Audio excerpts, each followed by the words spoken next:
Hello everyone. Class 8th Hindi पाठ 2 लाख की चूड़ियाँ आपको पढ़ने के लिए बोला था। पाठ को अच्छी तरह से पढ़ लिया होगा आपने। तो इसके हम अभ्यास के प्रश्न करेंगे आज। पहला प्रश्न है, बचपन में लेखक अपने मामा के गांव चाव से क्यों जाता था और बदलू को बदलू मामा ना कहकर बदलू काका क्यों कहता था। तो अगर आपने पाठ को ध्यान से पढ़ा है तो आपको इसका उत्तर वहीं से मिल गया होगा।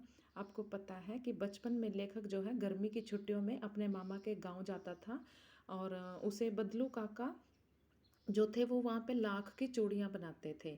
मतलब एक मनिहार थे बदलू जी जो थे, और वो लाख की चूड़ियाँ बनाते थे। तो बच्चे हैं उनको रंग बिरंगे जो कलर हैं वो अच्छे लगते हैं, रंग बिरंगे रंग। तो वो जो चूड़ियाँ बनाता था उसको वो बहुत अच्छी लगती थी। और जो उनसे पहले वो गोलियाँ बनाता था लाख की। लाख होता है एक लाल रंग का पदार्थ होता है। तो जो बदलू था वो लाल रंग की जो लाख होती थी उससे गोलियाँ बनाता था और बाद में उससे चूड़ियाँ बनाता था।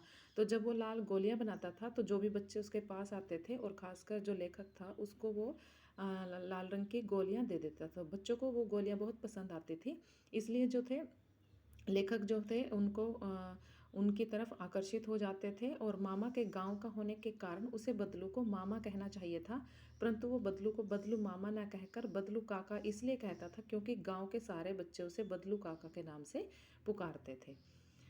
दूसरा प्रश्न है, वस्तु विनिमय क्या है, विनिमय की प्रचलित पद्धति क्या है।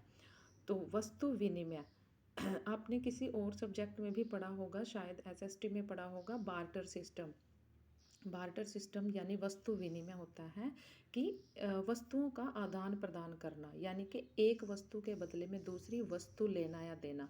मतलब पैसे नहीं देते कि अगर आपने कोई चीज़ खरीदनी है तो उसके बदले में पैसे नहीं देते, हम उसको कोई और वस्तु दे देते हैं। जैसे अगर आपने गेहूँ खरीदना है और आपके पास चावल है तो आप उस आदमी को चावल दे दोगे और गेहूँ उससे ले लोगे। तो इस तरह से मतलब वस्तु के बदले में कोई वस्तु देना वस्तु विनिमय कहलाता है। पहले लोग एक वस्तु देकर दूसरे से दूसरी वस्तु ले लेते थे। जैसे बदलू लोगों को चूड़ियाँ देकर बदले में पैसों की बजाय आवश्यकता का सामान ले लिया करता था। यही वस्तु विनिमय पद्धति थी। वर्तमान में विनिमय की प्रचलित पद्धति धन देकर वस्तु खरीदना है। आजकल जो है वस्तु विनिमय प्रणाली नहीं है। आपने भी देखा होगा, अगर आपको कोई चीज़ चाहिए होती है तो आप दुकानदार को पैसे देकर वो चीज़ खरीद लेते हो। तीसरा प्रश्न है, मशीनी युग ने कितने हाथ काट दिए हैं। इस पंक्ति में लेखक ने किस व्यथा की ओर संकेत किया है। इस प्रश्न को थोड़ा ध्यान से सुनना। मशीनी युग ने कितने हाथ काट दिए हैं, इस पंक्ति के माध्यम से लेखक कहना चाहता है कि वर्तमान समय में हाथ से किए जाने वाले उद्योग मशीनों द्वारा किए जाने लगे हैं। ऐसे में हाथ से काम करने वाले लोग या तो बेरोजगार हो गए हैं या फिर अपने पैतृक कार्यों को छोड़कर दूसरे कार्य करने के लिए मजबूर हो गए हैं। पैतृक होता है पूर्वजों के कार्य, जो मतलब उनकी परिवार की परंपरा होती है। कुछ लोग होते हैं ना, उनके परिवार के जो लोग जो काम करते हैं आगे बच्चे भी उन वही काम करते हैं। लेकिन जब वो काम नहीं चल पाता तो उस काम को छोड़कर उनको किसी दूसरे काम में जाना पड़ता है। इस पाठ में भी लेखक को ये पता चलता है कि हाथ से बनाने वाली लाख की चूड़ियों का स्थान मशीन से बनाने वाली कांच की चूड़ियों ने ले लिया है।